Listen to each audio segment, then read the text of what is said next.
Alex Levarón, gracias por tomar la llamada. Vimos las imágenes de este funeral el día de ayer, imágenes muy fuertes, desgarradoras, dramáticas de todos los integrantes de esta enorme comunidad mormona que acudieron a despedir a esta mujer con sus hijos y que por desgracia el grito o la exigencia es de justicia y muchas cosas a resaltar. Primero, que ustedes no creen la teoría de la confusión y segundo, tampoco creen que las autoridades mexicanas sean capaces de resolver el caso y hacer justicia. Alex, gracias y buenos días. Buenos días, Alejandro. Te agradezco nuevamente la oportunidad. Y pues yo más bien la pregunta sería a los mexicanos que nos escuchan, ¿quién tiene la confianza, si ellos estuvieran en nuestra posición, de que las investigaciones podrían tener certeza por parte de los familiares o de ustedes de que fueran a llevarse y a conducirse pues con claridad?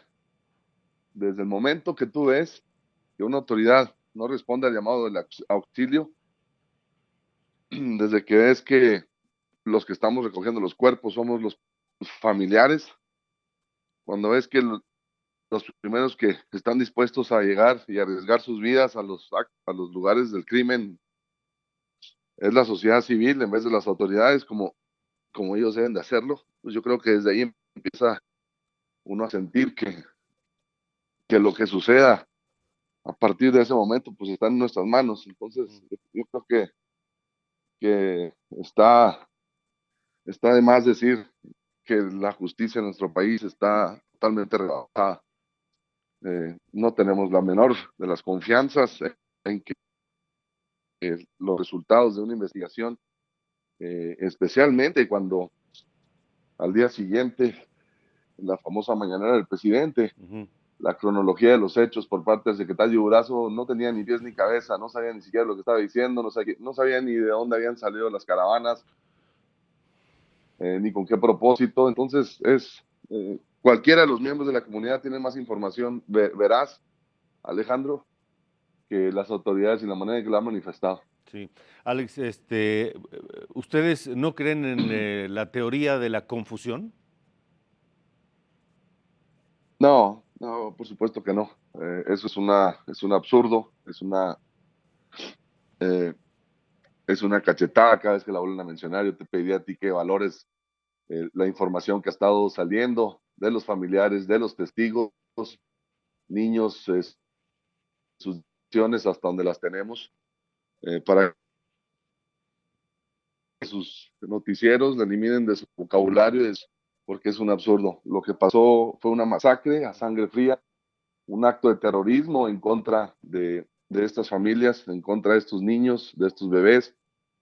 Recorres el tramo, como lo hicimos nosotros, para ir al funeral, y es clarísimo que los ángulos de las balas, cómo pegaron a los vehículos, las posiciones, desde dónde los criminales podían ver el vehículo aproximarse, fácilmente eh, te podrías haber dado cuenta si hubieras sido un criminal con escrúpulos de que eh, pues no era una amenaza para ti, ni mucho menos. Entonces esto no fue ni un acto de un grupo en contra del otro de fuego cruzado, ni, ni fue la estupidísima teoría que ha estado manejando el secretario de Seguridad Pública. Ustedes, Alex, alguno de ustedes, de los deudos, alguien de la comunidad Levarón, ya tuvo diálogo directo con Alfonso Durazo, porque sabemos que a las horas de ocurrida esta masacre, fueron a Sonora, viajó el secretario de Seguridad Pública Durazo, el secretario de la Defensa, el jefe de la Guardia Nacional, pero no sé si se reunieron con ustedes. No, y mira, está pasando algo que tradicionalmente pasa también. Eh, las autoridades, cuando empiezan a manejar este tipo de casos tan delicados como han pasado en otras partes del país, y la masacre, los balazos, el enfrentamiento que tuvieron con una familia también en Sonora ayer, a esto nos referimos. Lo que empiezan a hacer es empezar a selectivamente escoger a los miembros de la comunidad con los cuales pueden tener contacto, que no están refutando sus dichos en los medios de comunicación. A nosotros, en lo general, como comunidad, no nos han dado la más mínima de las respuestas. El único que estuvo en el lugar de los hechos y que tuvo una sincera, de alguna forma, una sincera presencia fue el canciller Ebrard. Ujú. Y aunque de eso pues no nos deja ni nos sirve de nada, eh, pues, eh, fue, pues fue alguien, fue la persona de más alto nivel que estuvo presente. Ujú.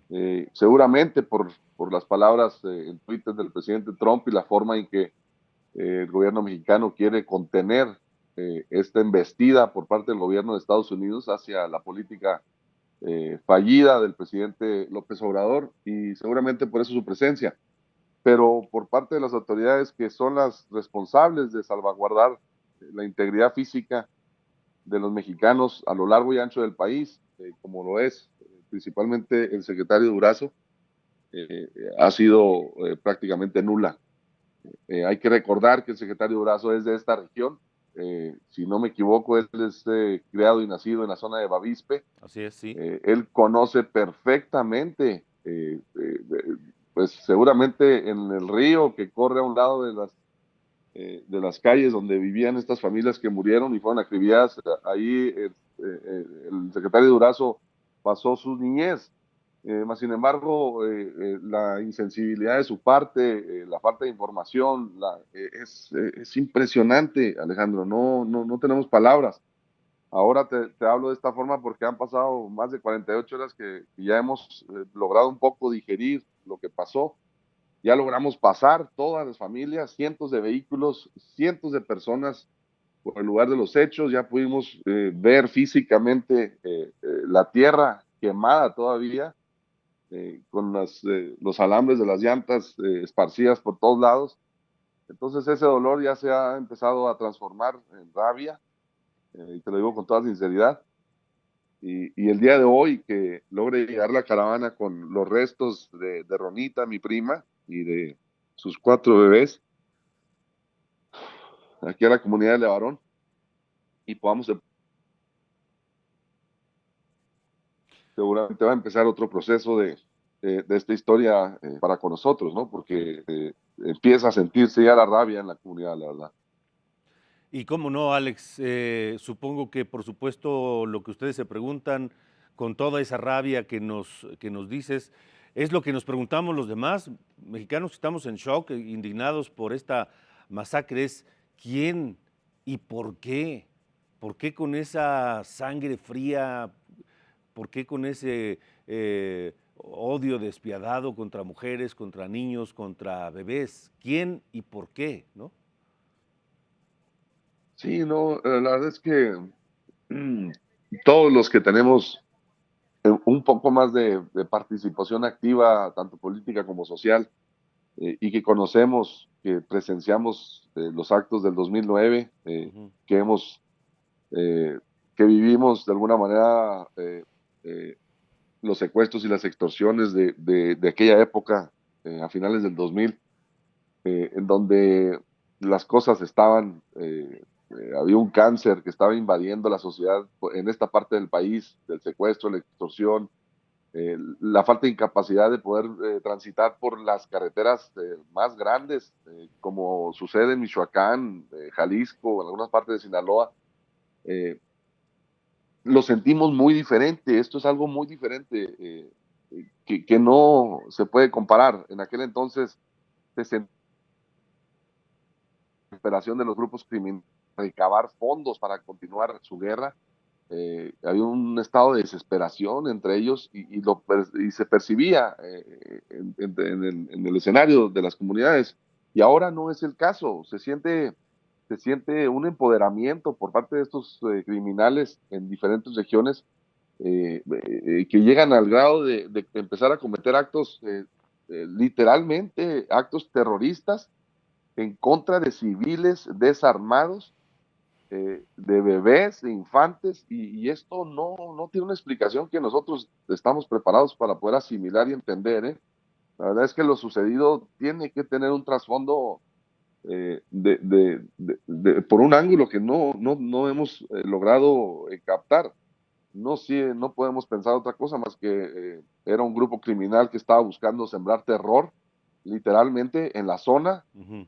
y se les pasó totalmente la mano, porque esto no está sembrando terror en la zona, está sembrando terror en el país, Sí. está sembrando terror a nivel internacional para con México, a tal grado de que los principales analistas del resto del mundo están considerando que lamentablemente decirlo, que las instituciones de nuestro país ya no tienen la capacidad de enfrentar esto, Sí. que ya no están al borde, literalmente, entrar en un estado fallido, como muchos de los países del Medio Oriente, y eso duele siquiera hasta mencionarlo, ¿no?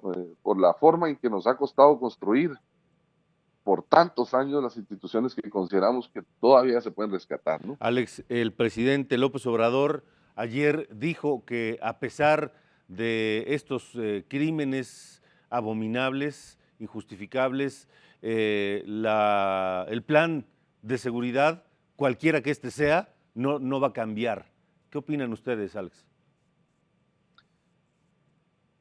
Lo único que te puedo decir es que la rabia que estamos empezando a sentir y que eh, yo la he sentido por las redes sociales de otras personas, de otra Ujú. gente, de ciudadanos mexicanos que se han comunicado con nosotros, la forma en que están, eh, él no estará dispuesto a cambiar su estrategia, pero nosotros vamos a tener que cambiar la nuestra.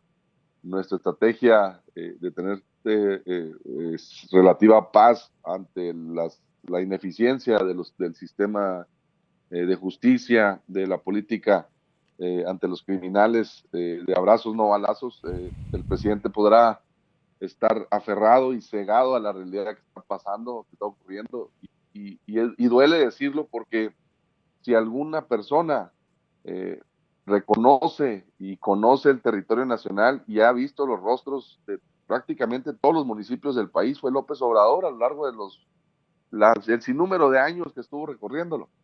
Y para que él siga aferrado a continuar con este discurso, lo único que me queda es que está tratando una tragedia como esta y una cantidad de tragedias que pasan a diario, porque nosotros no somos especiales, Alejandro. Sí. Eh, lo está tratando con no me queda más que imaginarme la imagen de una avestruz con la cabeza metida en la arena, y así lo siento el presidente. Es tan triste como mexicano verlo en las mañanas y ver en su rostro una falta de humanidad hacia los problemas que estamos viviendo. Ujú.